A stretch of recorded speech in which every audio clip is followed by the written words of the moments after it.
একটা কথা আছে, যদি সঠিক জায়গায় শ্রম না দেন সেই শ্রমের কোনো দাম নাই। আজকে আমি আমার ইতিহাস বলবো। ইতিহাস হচ্ছে টপিক তেমন, আমি কোন কোন প্রজেক্টগুলো নিয়ে ব্যর্থ হয়েছি এবং কোন কোন প্রজেক্ট ফিউচার করার চিন্তাভাবনা আছে। প্রথমত, ক্লাস 8 থেকে আমার ইচ্ছা ছিল ইউটিউব চ্যানেল খোলার। তখন মেবি 2018 সাল ওই সময়টায়। তো তখন আমার কাছে না ছিল মোবাইল, না ক্যামেরা, কিছুই ছিল না। ইভেন আমার ফ্যামিলি তো কোনো স্মার্টফোন ছিল না। তারপর হচ্ছে বন্ধুদের সাথে যোগাযোগ হয়, শহরে আসি গ্রাম থেকে। তারপরে একটা বন্ধুর কাছ থেকে ফোন নিয়ে শুরু করি, আরেকটা বন্ধুর কাছ থেকে ক্যামেরা নিয়েছিলাম, ও আমাকে ক্যামেরাটা দিছিল। তো সব কিছু মিলিয়ে শুরু করলাম, কিন্তু কোনো ফলাফল পেলাম না। যে একটা কথা আছে, সঠিক জায়গায় শ্রম না দেন সেই শ্রমের কোনো দাম নাই। তা আমি শ্রম ঠিকই দিচ্ছিলাম, কিন্তু সঠিক প্রসেসটা জানতাম না। এই কারণে অনেক বছর কাজ করার পরে 2024 সালের দিকে মেবি আমার 2-3টা ভিডিও অনেক ভাইরাল হয়, নাটক শর্ট ফিল্ম যেগুলো। তো এটা ভাইরাল হয় প্রায় একটা 2 মিলিয়ন, একটা 1.5 মিলিয়ন, একটা 50 লাখ, এরকম করে 50,000 এরকম করে ভিউ আসতে থাকে। তো তারপর মনিটাইজেশন পাই। কিন্তু ওই ওই সময়টায় আমার কাছে কোনো টাকা ছিল না। ফ্যামিলিকে বললাম, ফ্যামিলির কাছেও টাকা ছিল না যে মনিটাইজেশন পাওয়া চ্যানেলটা ফেলে রেখেছি অনেক দিন যাবৎ। তারপরে আসলে কিছু করার নাই, আমার তখন টাকা ছিল না। আমার টিম মেম্বার যারা ছিল তাদেরকে বলেছিলাম সবাই একসাথে কিনি, কিন্তু সম্ভব হয় নাই। তো ওই প্রজেক্ট ইউটিউব ওইখানে বাদ হয়ে গেল। তারপর চিন্তা করলাম মনিটাইজেশন যেহেতু পেয়েছি, এটাকে একটা এমন চ্যানেল তৈরি করি যে চ্যানেল থেকে আমি নিজেই কাজ করতে পারবো এবং সেখান থেকে আয় করতে পারবো। তো তারপরে ইসলামিক চ্যানেল করলাম। ইসলামিক চ্যানেল করার পরে ভালো সাড়া পেলাম, কিন্তু অনেক দিন কাজ করার পরে টাকা পয়সা আসা শুরু করলো। মাঝে হলো যে আমার যে কাজ করা বন্ধ হয়ে গেল। এমন যে আমার অন্যদিকে আমি ই কমার্স করি, ই কমার্সের জন্য প্রচুর সময় দিতে হয়।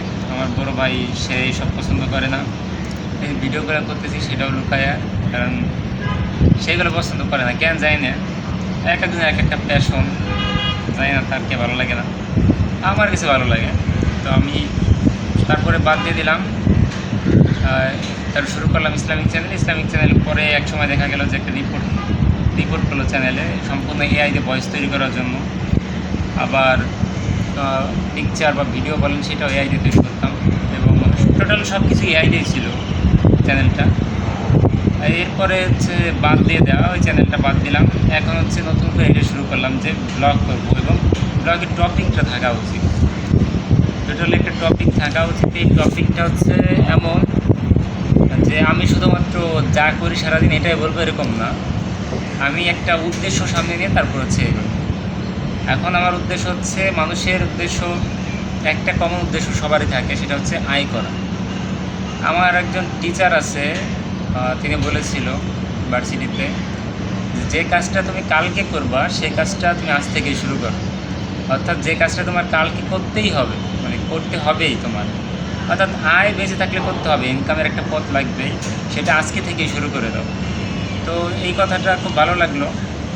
তো চিন্তা করলাম যে ইনকাম যেহেতু করতেই হবে, সব দিক দিয়ে চেষ্টা করি। তো তারপরে এখন হচ্ছে আমি এটাই একটা উদ্দেশ্য নিয়ে সামনে আসছি যে 100 কোটি টাকা আয় করবো 10 বছরের মধ্যে। অলরেডি একদিন শেষ, 24 ঘন্টা হয়ে গেছে টার্গেট নেওয়ার। এখন থেকে প্রচুর ভিডিও এবং প্রচুর প্ল্যানিং করতে হবে, প্রচুর প্রজেক্ট নিয়ে কাজ করতে হবে। আসলে কখনো কখনো জীবনে সময় পাওয়া যায় না, কখনো কখনো পাওয়া যায় না সুযোগ। আমার কাছে সুযোগ ছিল যখন, তখন আমার কাছে অর্থ ছিল না, যখন অর্থ ছিল তখন সুযোগ ছিল না, যখন সব কিছু ছিল তখন ফ্যামিলি রাজি ছিল না। সব কিছু মিলিয়েই এই পর্যন্ত। তো নেক্সটে হচ্ছে মেনলি হচ্ছে ইনকাম, যদি আয়টা সঠিকভাবে চালাতে পারি, নিজের খরচ যদি বহন করতে পারি, তাহলে ফ্যামিলিকে মানানো কোনো বিষয় না, মানানো যাবে। আমার তো আয় আসছিল, কিন্তু হঠাৎ বন্ধ হয়ে যায়। দীর্ঘ একটা প্রসেস, আমাকে 3 থেকে 4 মাসের একটা অর্নিং দেয় ইউটিউব, যে 4 মাসের মধ্যে কোনো টাকা আসবে না কাজ করলেও। তো আমি সম্পূর্ণ কাজ বন্ধ করে দিই, এবং কাজ বন্ধ করে দেওয়ার পরে এখন আমি এতদিন পরে বুঝতে পারলাম যে এত বড় একটা চ্যানেল, এটা ফেলে রাখা ঠিক হবে না। এবং কি এটা বিক্রিও করতে পারবো না, কারণ এর সঙ্গে আমার আবেগ মিশে আছে, অনেক অনেক কষ্ট করতে হয়েছে চ্যানেলের জন্য। তো এই জন্য বিক্রিও করছি না, আমি এটা চালাবো এবং টার্গেট একটাই যে 10 বছরে 100 কোটি টাকা। অবশ্যই আপনারা সাথে থাকবেন এবং অবশ্যই আপনারা সাথে থাকুন এবং দেখতে থাকুন কি করি আর কতটুকু সফলতা অর্জন করতে পারি। এখন ছাদের উপর ভিডিও করছি দু একটা, এই জন্য যে বাইরে যাওয়ার মতো সিচুয়েশন নাই, বাইরে যাওয়ার কোনো প্রোগ্রাম নাই, শুধু শুধু যেতে লাভ নেই। তো এই জন্যই বাইরে যখন যাব অবশ্যই বাইরের অনেক বিষয় দেখানো হবে। এখন আপাতত ছাদের উপরে আসছি এই কথাগুলো বলার জন্য এবং আজকে ভিডিওটা দেওয়ার জন্য সারাদিন কী করলাম। তো সাথে থাকুন, দেখা হচ্ছে পরবর্তীতে কোনো ভিডিওতে। আজকের আবহাওয়াটা মোটামুটি বিকালে ভালোই আছে। আমার ক্যামেরা আসলে খুব একটা ভালো না, এদিকে খুবই ভালো লাগছে, আকাশটা খুবই ভালো ছিল, কিন্তু আমার ক্যামেরা ভালো না হয় আপনাদের দেখাতে পাচ্ছি না, দুঃখিত।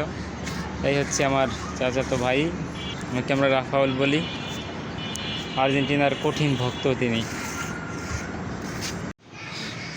7 তলা থেকে এখন আমাদের 6 তলায় নেমে তারপর হাঁটতে হবে। হ্যাঁ, এবার আমরা লিফট পেয়ে গেলাম, একদম নিচে চলে যাই। এই হচ্ছে আমার সেই ইনফিনিক্স মোবাইল ফোন। আমরা দুজনই আছি, ওকে নিয়ে যাই প্রতিদিন ভিডিও করার জন্য, আমার পার্সোনাল ক্যামেরাম্যান।